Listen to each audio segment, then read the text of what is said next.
Terrific. All right. Well, we are going to get started, and we have an incredible host tonight. Leading our panel this afternoon or this evening is Dr. Mark Shahin. Dr. Shahin is not only our ovarian cancer medical advisor, but we have had the honor of having him as a board member for Unite for Her. And he also serves in so many other professional roles. He is chief of the Clinical Gynecologic Oncology Director, Deputy Director at the Hanjani Institute of Gynecologic Oncology, Oncology Service Line Leader, Professor at the Ashplund Cancer Pavilion, and the Obstetrics and Gynecological Physician at the Sidney Kimmel Medical Center at Thomas Jefferson University, Abington Health. So, Dr. Shahin, I definitely got to check out my pronunciations there. Oh my gosh. Hi, guys. Did I stumble enough? It's a pleasure to join you guys, and the less of those is better, because I want it to be formal. So actually, it's a true honor that I tap into two of my colleagues tonight to join us for education, as well as a friend and a patient. Without too much ado, I want to introduce Dr. Gretchen Glaser. You'll notice tonight there's a little theme about Mayo Clinic, but we decided to go nationally for tonight. So Gretchen, many years ago, she was actually a resident with me, and she's probably the folks I'm most proud of her national accomplishments. After she did her residency here, she went on as a fellow to Mayo Clinic. She actually went down to Virginia, worked thoroughly in clinic, and then she was recruited back to Mayo Clinic as an attending physician. She has a diploma Department of Gynecology. I don't know how to get this off. Hold on one second, Dr. Shahin. Do you have two devices on by any chance? I do not. You do not have two devices on? Okay, I just wanted to make sure. All right, I think we got it now. All right, go for it. And also Department of Surgery. She is very much involved in various aspects of education, both in the department as also residency director, and she also works nationally on a lot of prologue committees. And I just came back from Phoenix at our meeting, and she was quite spectacular. She was on the stage. She gave multiple presentations. She even did a wellness session at 6 a.m. where I was barely awake. So Gretchen, welcome. Thank you. I'm really very excited to be here. And I'm a New Jersey and Pennsylvania person at heart. So I grew up in New Jersey and then did all of my training in Philadelphia until I came to Minnesota. So one might say I'm now a Minnesotan, but I really am a New Jersey and Philadelphian at heart. You definitely are picking up the accent there. So, my other wonderful colleague and friend is Cecelia Boardman. Actually, Cecelia and I know each other for over 20 years. Cecilia's hometown is actually Philadelphia, and she went on to McGee Women's Hospital for her residency training. She was a graduate of Yale University. But she went to Mayo Clinic for her fellowship program, and then headed back to Virginia, where she was at Virginia Commonwealth University for a while. And recently she's at the Massey Cancer Center. And she's another spectacular, energetic individual who really is patient-centered and has been involved in a lot of different clinical trials. And I view her as really a phenomenal colleague over the years. We always joke with each other that there is like three of us that know each other, and if somebody in this group doesn't know, somebody else next to that would know. And so anyway, she is spectacular.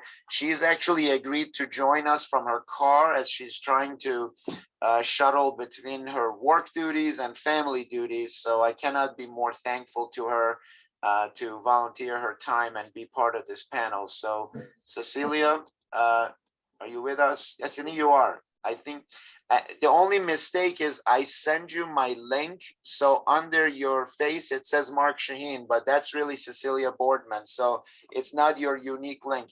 And you're on mute, by the way, Cecelia, just FYI. Any comments to start with? No, thank you for having me.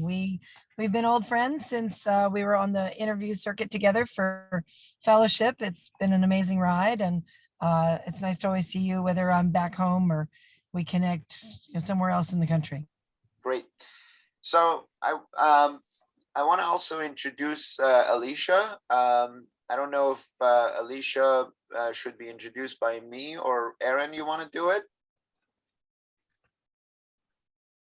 I'd be happy to. I'll give a little bit of background about Alicia as part of the Unite for Her community. So Alicia has been battling late-stage metastatic ovarian cancer for more than 8 years, initially diagnosed in 2014, followed by 3 recurrences.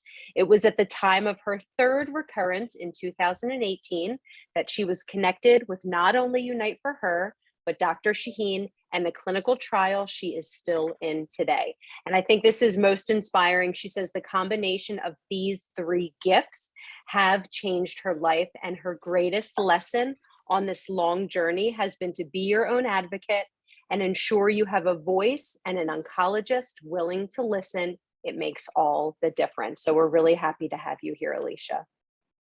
And I just noticed that I screwed up my background and it's reversed. So I don't know how I did it, but it's amazing. It's not you. Not on, No. no, not on It our looks end. fine for us. It's Oh, fine. yeah. Yeah, All right. it's okay. It's Mine looks perfect. flipped too. So I want to start by tapping into Dr. Glaser's expertise. Yeah, I know the guidelines for surgery in ovarian cancer have changed.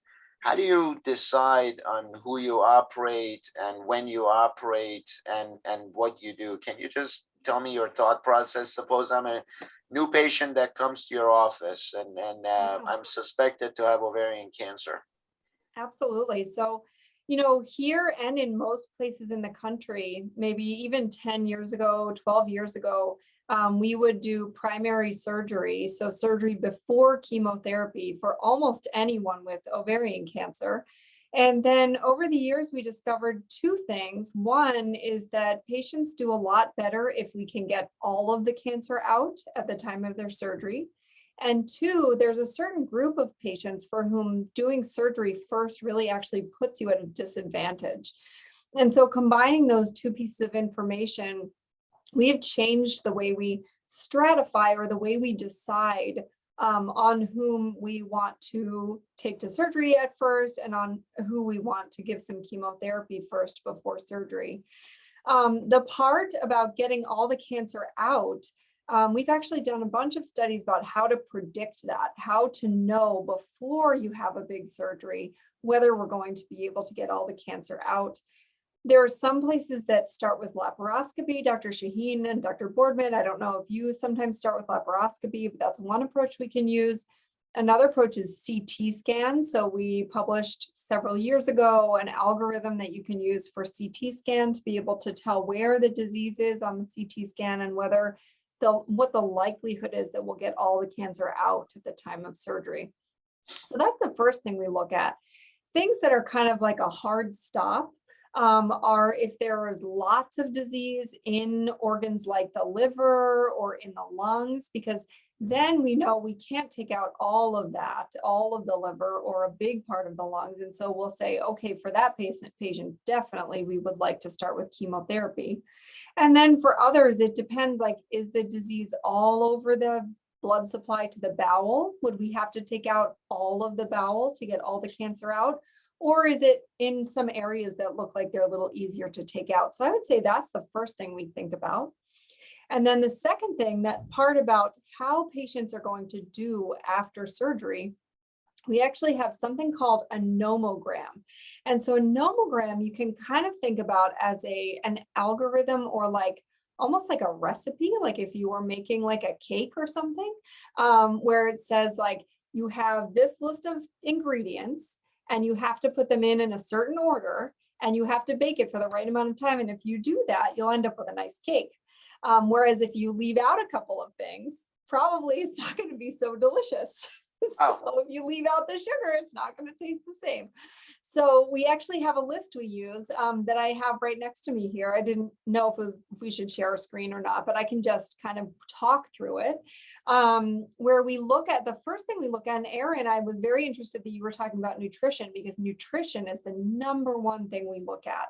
So there's a thing in your blood called albumin, which is kind of a measure of how you're doing nutritionally. And if that number is low, so the number is under 3.5, and normal is about 3.5 to 4.5.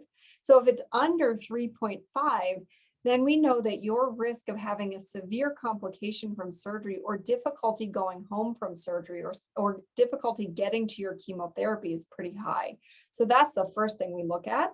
And then there are a couple of things related to things called age and performance status. So certain ages of patients, we want to be more careful with how much of a complex surgery we do.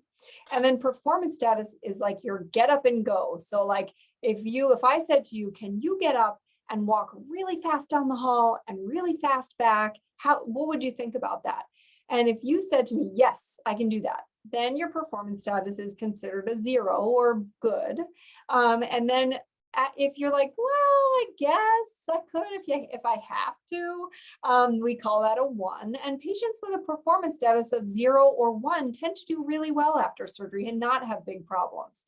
If you said to me like, no, I cannot get up and run up and down the hall, but I can like make my meals, and I really spend about half a day in the chair, but most of, I can do other things, we consider that a 2. And so it kind of like goes down from there. We use that as a marker to know how well you're going to bounce back from our big surgeries. So that's kind of the way we approach it. We're like, where is the disease? How much is it? Are we going to be able to get it all out? And then after we have that information, how are you going to do after surgery? And are we doing the right thing by doing surgery first? I Yeah, go ahead. Remember from our days back together over a decade ago, I always used to say when I get consults in the hospital, when I see the patient in the hospital, it's really difficult to measure those performance status that you were talking about. And because you don't know how they were a week ago, 2 months ago. Yeah. All you see is a patient laying in bed, maybe in a chair, but you really don't know. So you're so right. In the office, there are cues how they walk to the office. Did they come in a wheelchair? Did they come in a stretcher? How did they walk out? You can, as a physician, gain a lot by just watching the motions and the abilities of a patient. And it doesn't have any, we're not making a mean comment about this. It's how we form our decisions. So sometimes I like to discharge the patient from the hospital, if possible, see them in my office. I want to see how do they look before I render that decision, which is, as you said, it's a huge decision. Yeah. And I'm curious, you trained in a different decade at Mayo than Dr. Boardman. What do you think, Cecelia? Has those things applied to you as well? Have you changed your practices? Well, I'm certainly, I was raised up in the era of Mayo surgery first, big surgery first, and we almost never gave chemotherapy first. And then obviously the data has evolved over the past decade. And so now I'm a little bit more selective. I do probably tend to operate more than maybe some of my community colleagues, but I agree, definitely the patient who has a very limited functional status, the patient who has fluid around her lungs and is already really challenged in terms of how much cancer she has that we can assess. I think sometimes we really do get better faster with chemotherapy first. So I operated on a patient on Monday who presented with large amount of cancer in the upper part of her belly and fluid around both lungs. And we decided we would give her chemotherapy first. And she had 3 cycles of chemotherapy, had a beautiful response, and really only had 2 main spots left, when I operated on her on Monday, and the surgery took an hour and a half, and she went home from the hospital on post-op day 2. And I'm not going to have any concerns about her incision healing properly and her getting her strength and fitness back to get back to her next cycle of chemotherapy in a fairly short period of time. So I think things have definitely evolved since I was a fellow at Mayo, and we're much more selective now about who we operate on, because we know there's no difference in the long-term outcome. The likelihood of remission, the likelihood of cure is the same. And so really the key is to get that chemotherapy started in a timely fashion and not have things from surgery complications that delay getting that treatment initiated effectively.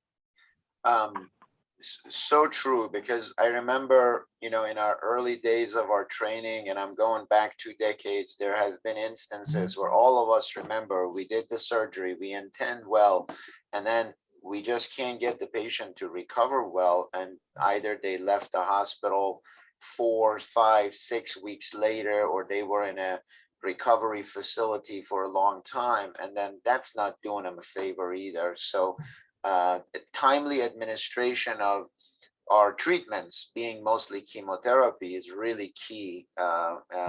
So Gretchen, I was wondering if you could share with me, because many of the patients who are with us this evening may have recurrent disease, and how do you select patients for surgery for recurrent disease? How does it play for you differently? And for the background, I'll just tell everybody, there's been a few trials done internationally, and some say, yeah, go operate, and some say you should not operate. So, just so people understand, this is not a black and white area, and many of us in the office struggle with that. And I'm being very transparent because the decision is not always easy. So I'm just curious, Dr. Glaser, what's your thoughts about that? Yeah, similar to upfront surgery, but probably an even stronger recommendation for surgery for recurrence is that you're able to get it all out when you do the surgery. So we really spend a lot of time thinking about that together. Every Friday morning, we do a tumor board. I know when I was in residency with you, Dr. Shahin, we did tumor board, and I loved that. And often the patients that we're discussing at our tumor board are exactly like you said, patients with a recurrent ovarian cancer, and we're deciding whether it would be best to opt for surgery or to go ahead with additional chemotherapy. Some of the things we think about are like that performance status, like, are you going to be able to recover from a big surgery? And if not, then it's much better to go with chemotherapy. But then also, where is the disease and how much of it is there? So we actually do a lot of work with our hepatobiliary, that means liver surgeons. And even if you have like 1 or 2 recurrences in your liver and not much else, we can take those sections out. And of course, we can take out sections of bowel or a part of a little lining of your abdomen. But if it looks kind of like someone's taken 2 handfuls of rice and tossed them, and there's little bits of disease everywhere in the belly, then those are the patients on whom we opt for chemotherapy instead of surgery. And same with having a lot of fluid in the belly. So a lot of fluid in the belly kind of makes us think there's probably all those little grains of rice everywhere making that fluid. And so we might opt not to go for surgery in that patient. Cecelia, Boardman, what's your thought process about it? Are you enthusiastic about those surgeries? I just remember, just for the record, I trained at University of Iowa, so we were below Mayo Clinic. And if somebody had recurrent disease, every now and on, the Mayo doctors came to rescue, and they did some heroic operations, which were respectable, but like the thought of it was very scary. So what's your thoughts on that? I'm sure you've been involved in some of those. Well, I think, certainly 20 years ago, we didn't have the therapeutics that we have now. And in the past 5 to 7 years, we've seen a rush of FDA approvals of additional therapies that really, I think, extend disease-free survivorship, that go a long way to controlling disease with excellent quality of life, and give us a lot more opportunity to manage the patient with systemic therapeutics as opposed to surgery.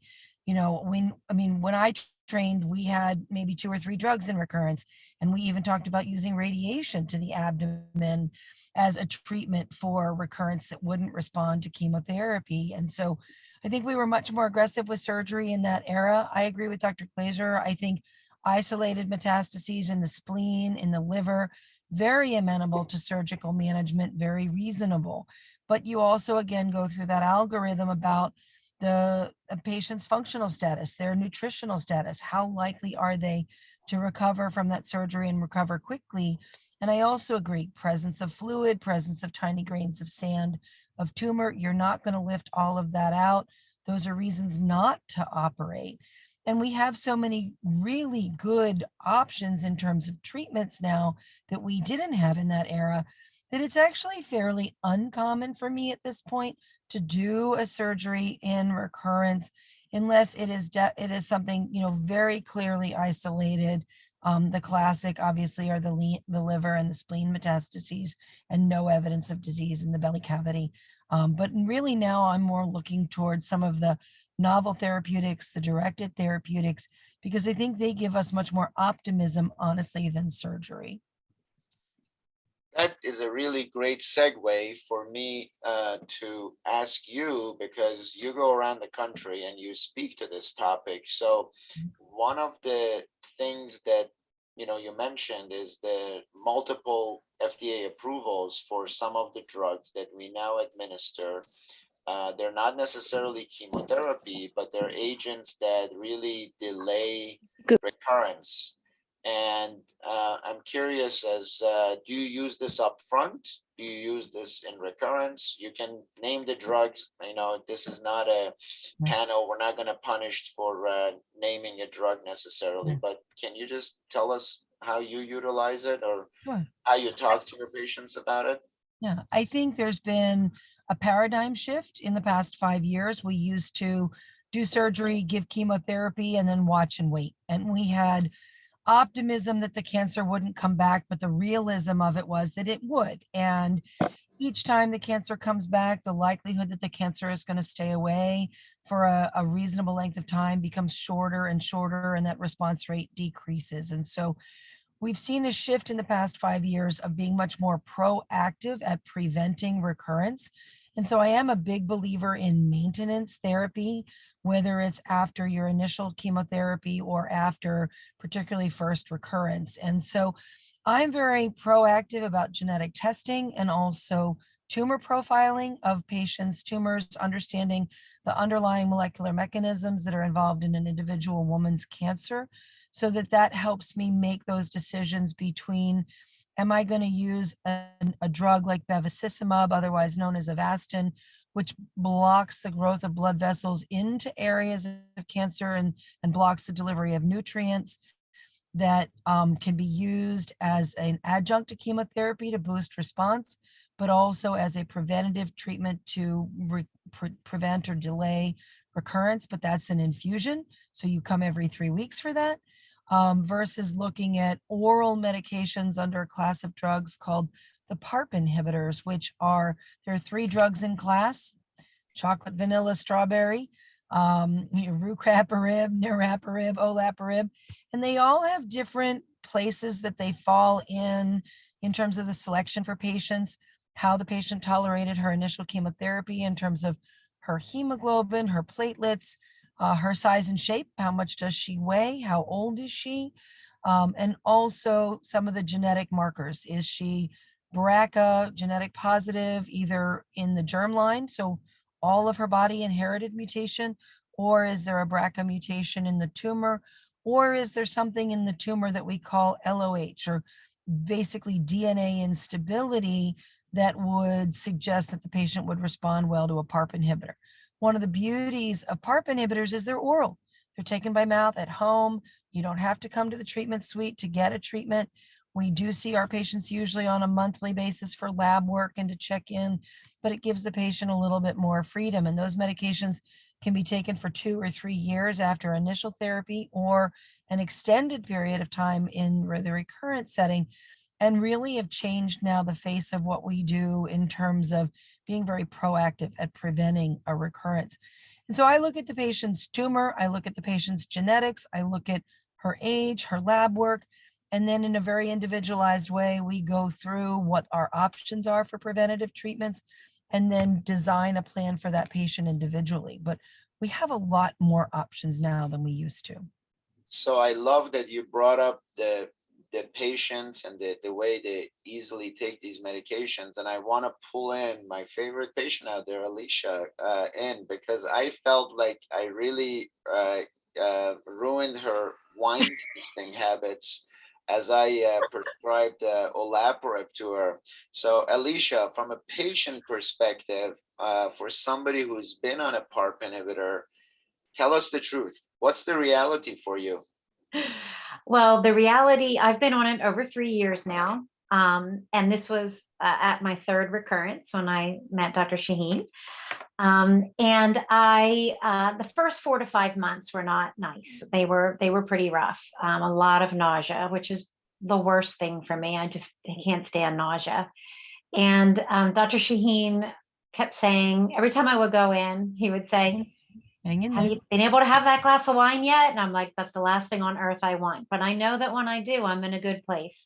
So I want to say 5 to 6 months later, and Dr. Shahin kept saying, it's going to subside. It's going to subside. And I needed to hear that because I thought I can't live like this for, years feeling like this. So it did eventually subside. The only thing that stays in place is fatigue. But we've learned to manage that, my family and I, and they've been very supportive of adjustments in our life, in all of our lives. And I am really living my life. As Dr. Shahin always says, just live your life. Just do what makes you happy.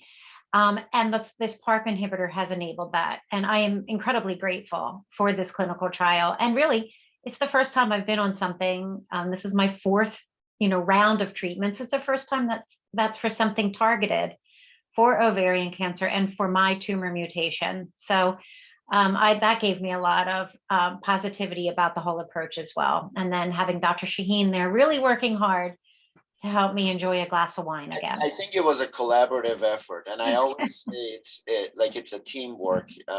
We have to have an office that really helps to serve you, and just giving you the pills and leaving you alone doesn't work.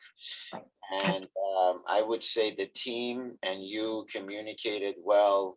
We made adjustments when it was necessary.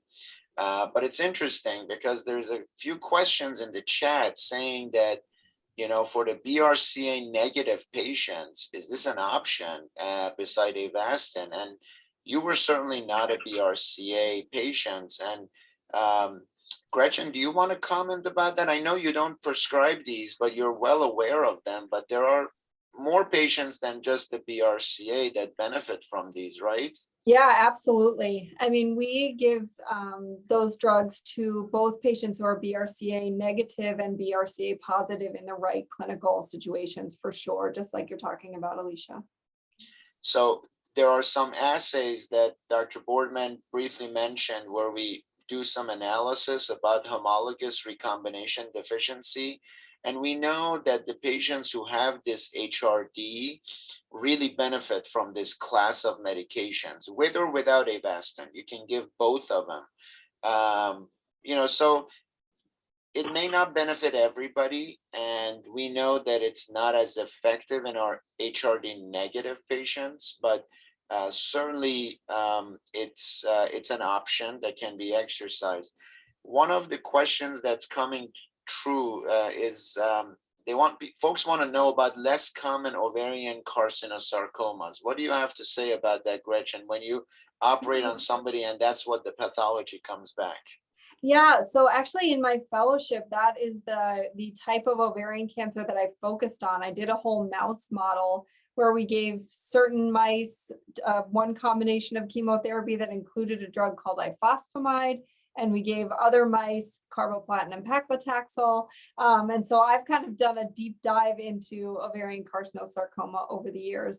It certainly can be more difficult to treat than epithelial or kind of like the kind of ovarian cancer we all talk about, but some patients actually do better. We really, that's the kind of thing where we always give the treatment. It depends on the stage also, but we give the treatment and then we see kind of how they're going to do. I definitely have had patients who have had really good long remissions.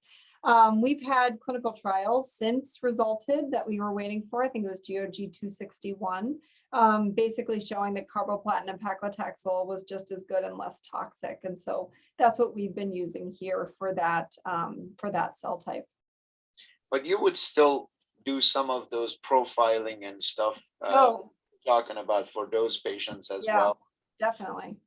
I think one of the things that comes to my mind is that when I look for opportunities of treatment, when I look at the report of somebody with carcinosarcoma, unfortunately, like there is less targets. Yeah. And that's the puzzle with carcinosarcoma that we struggle with. Just we don't have as much targets that we can hit. And as an oncologist, you know, all three of us, we've had to broaden our spectrum of knowledge, you know, come out of gynecologic cancers. And occasionally I'm pulling a treatment from lung cancer and giving to a patient because that's what their profile supports. Yep.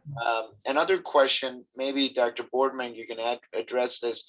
Can you talk about clear cell carcinomas of the ovary and how do you think differently about those compared to your typical high-grade serous carcinoma? I mean, we know that they are harder to treat and that it is, and similar to the carcinosarcomas, can be more of a challenge. I agree with you, Mark. I will often look at the molecular profile and see if I can find a specific target. It's, you know, it is a challenge, I think, but each time you look at an individual patient, you try to prioritize what you think they're going to tolerate, what you think is going to benefit them. And I often will sit down. So I don't know if patients are familiar with what are called the NCCN guidelines, the National Comprehensive Cancer Network guidelines, but it gives you a table with lots of different treatment options that you can look at. And I always go to that because there are times when I'll be like, oh, wait, I forgot about, and one of my favorite drugs I use a lot in general is a drug that's used in lung cancer, pemetrexed, otherwise known as Alimta. And it's a really nice drug to use in recurrent ovarian cancer, not as commonly used, but it is a single agent, once every 3 weeks, 10-minute infusion. But it's one of those drugs that for some patients is a huge benefit. And so, but I will often just sit down with the guidelines and talk through with the patient some of the choices. We'll also, again, look at her side effects and what things she might not tolerate based on the side effects of a given drug, or what their logistics are. Do they live 100 miles away? And so coming for a weekly treatment maybe isn't as convenient, but looking at something oral where they come once a month might be more reasonable. So it definitely becomes much more individualized, I think, even beyond just the cell type to what the molecular profile is and then what the individual patient's kind of personal story is. One of the areas that I wanted to briefly touch on is immunotherapy. And, you know, our patients, you know, even as I'm trying to go to bed, I turn the TV on and I see the Keytruda commercial. And my patients come to the office, they want to know, is that an option for them? What's your view of that, Dr. Boardman, as, you know, generic patient coming in asking for it? Right. I mean, it is in those NCCN guidelines for patients very specifically who have a high tumor mutational burden. So there's a number of different ways people can qualify for Keytruda, and in cervical cancer, we tend to look more at what's called the CPS score. But when you look at the ovarian guidelines, it's actually keyed on whether their tumor is considered microsatellite instability, unstable, or MSI high, or TMB high, as opposed to that CPS score. There's also some data, biomarker agnostic data for another immunotherapy called nivolumab, which is similar to Keytruda, but a little bit different dosing schedule. And I've certainly used both in ovarian cancer. Mark and I talked offline the other day about this and haven't been so enthusiastic about response to Keytruda. I've had a couple of patients have a nice response to nivolumab, but I think it's something that we haven't quite hit the right combination or the right understanding yet. There's some research ongoing about maybe using combination of these agents with chemotherapy or with other biological therapies. So I would say not my first or second choice, but definitely again is something that we look at as we come down, into the third and fourth line to see if maybe the patient's biomarker status would indicate that that might actually be a reasonable selection. Do you see much use of these agents, Dr. Glaser, at Mayo Clinic? And I know we all as GYN cancer doctors went into this with huge enthusiasms, and I think the first couple of trials that we did, I felt like the air was let out of that balloon agree. that I was gonna pull out and celebrate. So Yeah. I do use it in some of these clear cells, interestingly, because they seem to have a proclivity to respond to it. So what's your experience? Kind of same as Dr. Boardman. So here we use the immunotherapy in the third or fourth line. We try other things first, just because of what you're talking about with the trials that have come out so far. But there certainly are patients who have responded.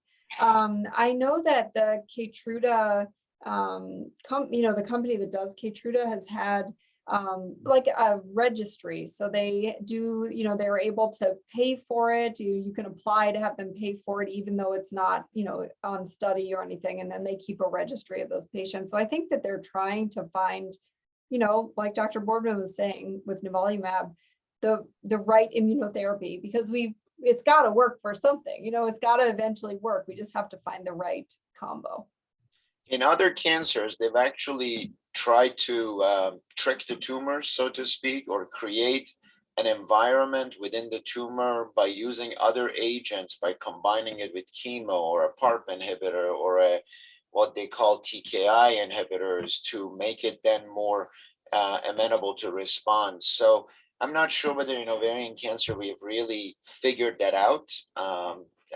We just came back from a meeting where we heard a whole host of presentations, and I feel like I did not see a home run necessarily, but I saw a lot of attempts, and I'm happy that these investigations are happening.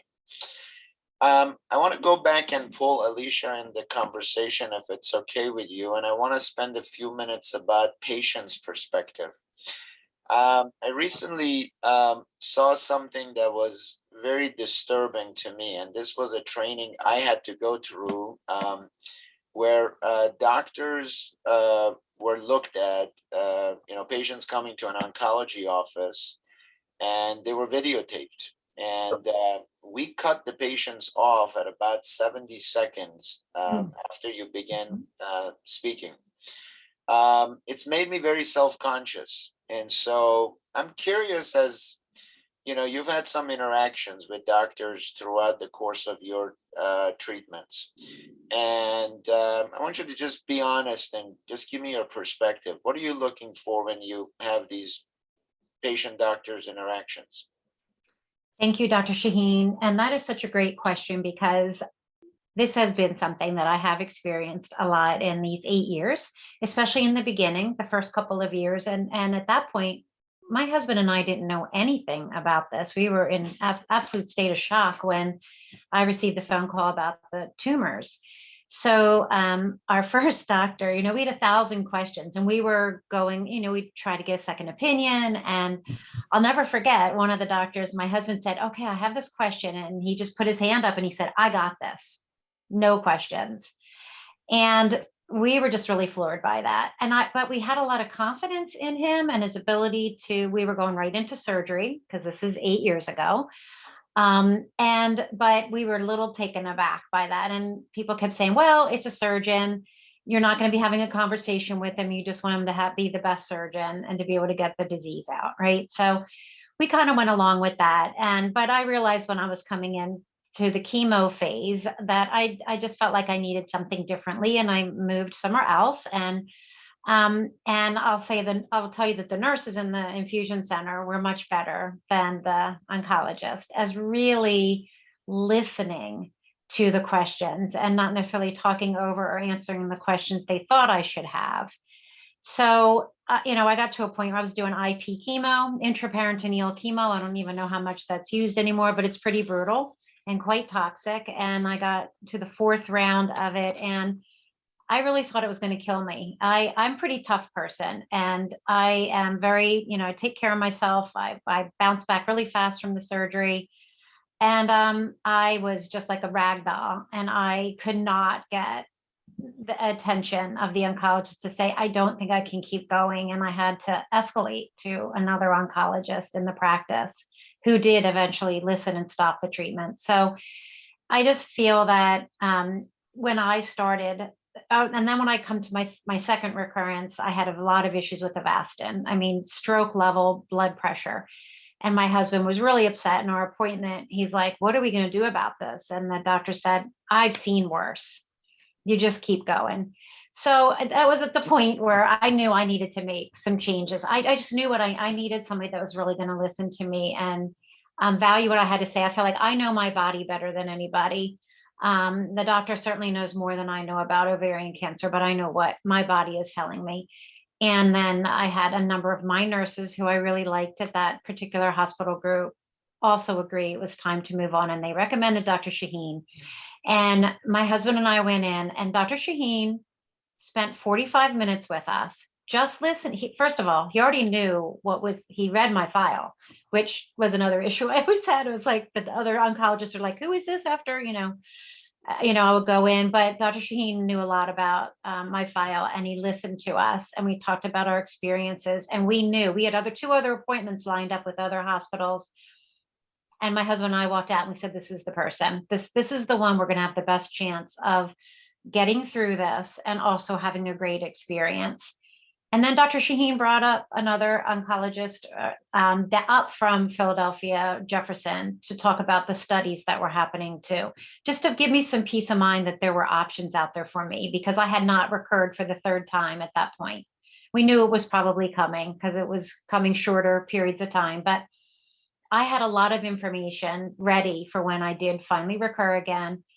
And that was so important. So for me as a patient, to have somebody that will actually listen to me, not just nod their head, but listen and have a conversation and really try to do something about helping me understand what all the options are, and also quality of life. Dr. Shahin was all over the Lynparza trial in the beginning. I was so sick. I was like green. And he was like, we're going to figure this out until you have the right quality of life. And he did.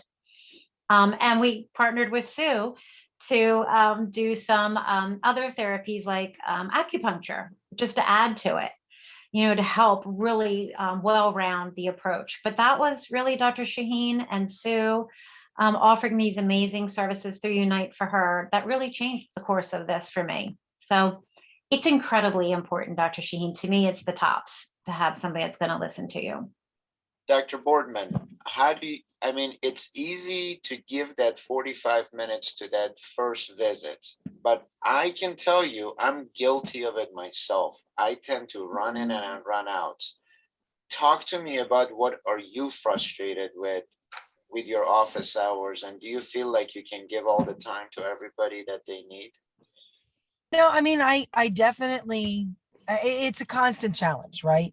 Because you want to stay on schedule and you don't want patients to be frustrated with you that you're running 45 minutes, an hour and a half behind.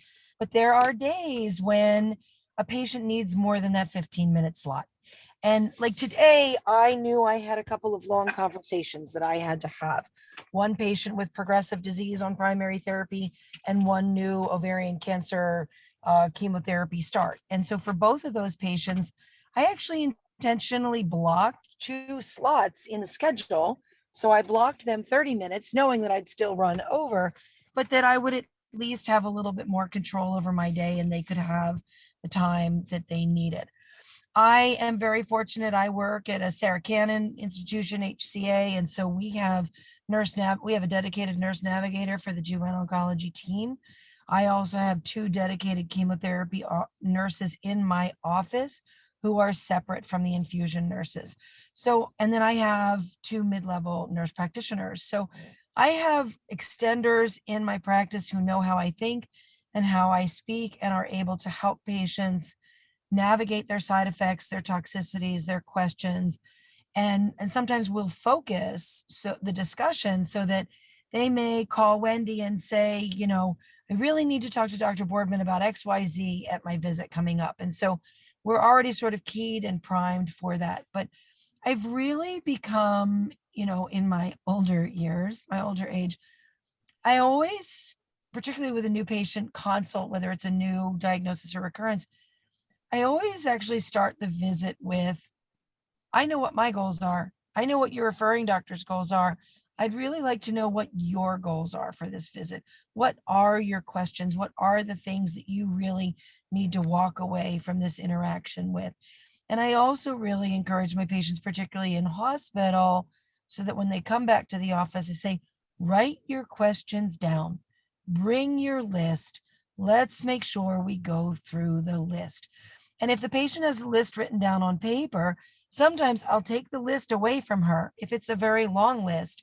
And while we're conversing about point A, I'm filling in the answers in a written way on some of the shorter questions so that we can use our time effectively, but that I can really try to address as many of her questions and concerns as possible. I mean, there are days I don't have an hour and a half to spend with a patient, but if I can get most of what they need in that 45 minutes and say, well, let's focus on this today, let's address these concerns, and then why don't we bring you back in a week or two so that we can do kind of a mid-cycle assessment and really look at some of those other concerns that maybe are less, pressing at the moment. I think you bring up some phenomenal points. I always say most of my patients prepare much better going to their accountants to prepare their taxes. We're coming up on tax season, so that's fresh in my mind, than they do when they come here. And sometimes they're all over the place. And I think writing those things down, focusing on those issues, today I want to address these 3 things would be great. Dr. Glaser, how do you use your time? How do you manage this busy schedule? I know you're not giving a lot of the treatments, but you're seeing these patients and follow up. How do you ensure that the patient walking out is really satisfied with that visit? I think my key question is always, tell me what you're worried about today and how I can address that worry. And I feel like that really helps me hone in on what they really want to know or really need to know in order to move forward that day. I also, like Alicia was saying, I make sure that I know exactly what has happened since the last time I've seen them before I go into the room, so that I can say to them, I've read your chart up to X date, so I kind of know what's been going on with all of that. Tell me what's happened since then. What's the last week been like for you? So that kind of thing. But I think just kind of asking, what are you worried about today has really helped me to focus those discussions and make sure patients walk away with exactly what they were hoping to get that day. I also have utilized sometimes I see a patient and honestly, I don't feel like I've given them the time that they need. Today, I actually had that. And it's really important for us to be honest with the patient. I saw a patient that had a recurrent germ cell tumor at age 75, and the CT scan was just read this morning. So I did not know it. So when I walked in, and this is like your 4th or 5th line treatment, I really didn't have the answers. And I said to her, something, I'm going to reschedule you outside of my office hour next week, but I need a few days to gather my thoughts. Because one of the things that technology has done is that all the patients have access to their reports instantly. And instantly is not good enough for me. Not good enough for me, but I just want the patients to understand that just because the report is online, we as the physicians, this is not like an SAT test. I don't have a time limit to answer. I need a day or two to gather my thoughts, knowing all I know about that patient and knowing the intimate details of that images to then decide what's the right course of action. And so I told her, I said, today, I'm not even going to charge you. You just go home. I need about a week. This is the CAT scan. This is the raw results, but I need some time to think about this. I need to confer with my colleagues. This is what's going to happen this week. So I advise, honestly, even some of my younger junior years, it's okay. It's okay to be humble sometimes because we don't always have the answers.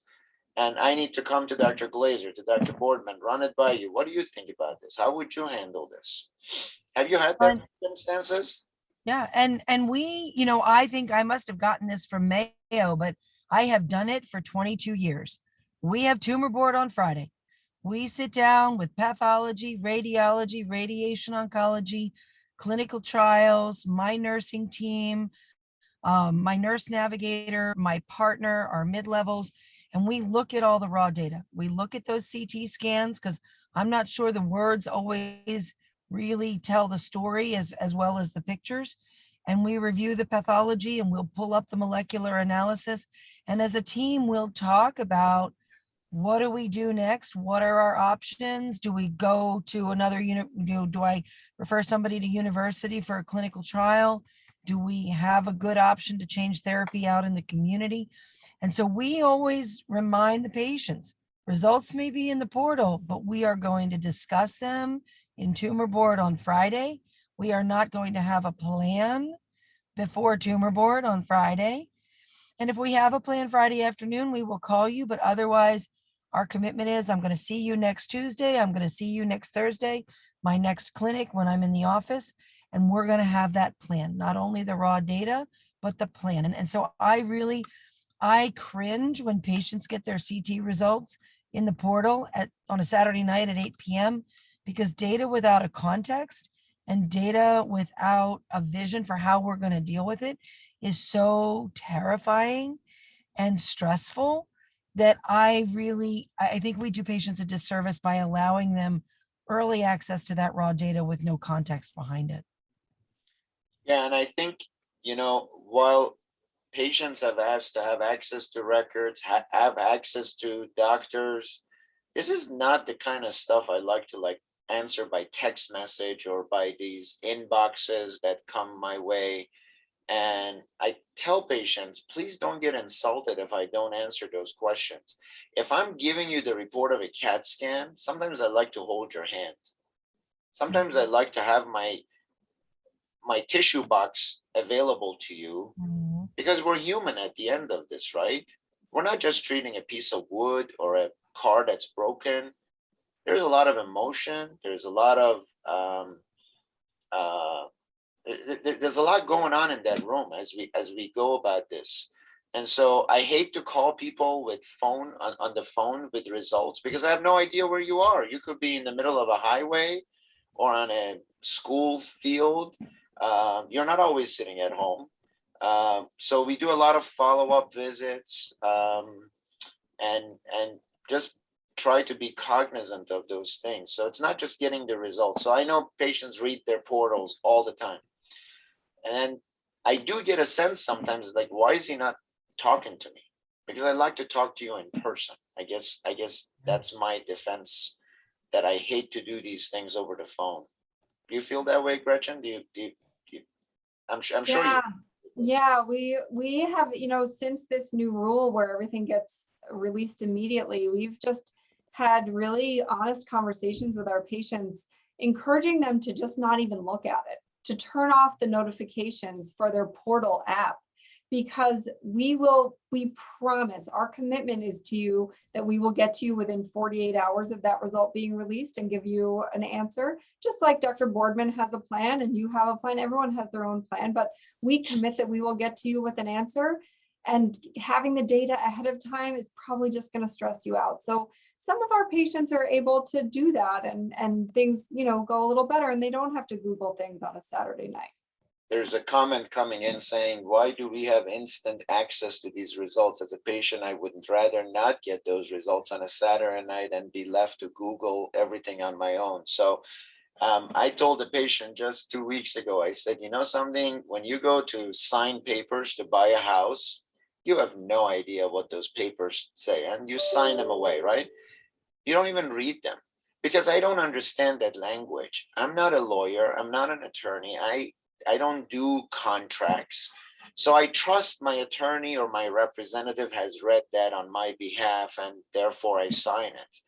You kind of have to have that partner in medicine to kind of allow you to navigate these waters. That's the way I look at it. Time is coming close to the 7 o'clock, and I know I'm actually 3 minutes past. So I would like to address more things. I tried to answer a few questions. Are there other burning questions that we should address, Sue, Aaron? I think this was an amazing chat and panel. I'm especially interested in the latest conversation because as a patient and hearing, Alicia's voice and hearing you all feel this, this burden of the patients getting access to their portal. I mean, it truly has to be a burden for you guys because I couldn't imagine, like, this was new for me, this experience that I could get access, I could read this and not have my doctor give me that information the way it should have been presenting to me. So I really love that you have taken an active approach to tell them not to look, to like really warn them ahead of time, because I can imagine that makes your job harder, right? To have these conversations. And so I think you covered it beautifully. There's a question, Sue. Dana is asking, do doctors get offended when we request second opinion? Dr. Boardman, fire away. I just typed back. I welcome it. I think people learn differently. And I think people hear things differently if they're presented in a different way. And so part of it is about patient education. I think part of it is about what access to clinical trials we might be, able to achieve with a second opinion at another institution. And sometimes for patients, it's just validating that, yes, I really am getting the best care where I am because I've gone to Mayo, Rochester, and they agree with what my community oncologist is doing. And so I value it. I am never offended. And I always endorse patients. If they feel that would be helpful to them, I'm very supportive of the process. And I'll even help you. Go see somebody I like. Ditto. I could not be happier for patients to have a second opinion, even if they go get their second opinion and they decide to have surgery with someone else, because I do all surgery all the time. So, if my patient wants a second opinion, sometimes they're going to choose to stay with that other person. And I think it's so, so, so critical to feel 100% comfortable with the person who's taking care of you, because that is just so valuable and so important. So I think it's great. I think second opinions are great. My comment is always, Baskin Robbins has 31 flavors for a reason. Sometimes you feel more comfortable, you feel a better fit, you feel that the flavor of a different location is better for you. And it's not what is better or worse, it's just, strawberry versus chocolate. I tell patients that go get the second, third, fourth, whatever number of opinion. They may agree with me, in which case it instills confidence in our relationship. And they may challenge my recommendation. And it's a situation that Cecelia just touched on. Sometimes there's 3 ways to do things. I just happen to like this way. Having said that, I will say in any scenario, if there is an option for a clinical trial, I always push it. Why? Because in 2030, I don't want to be practicing medicine the way I'm doing in 2022. And recently, I must have pushed this issue so much that a patient left me.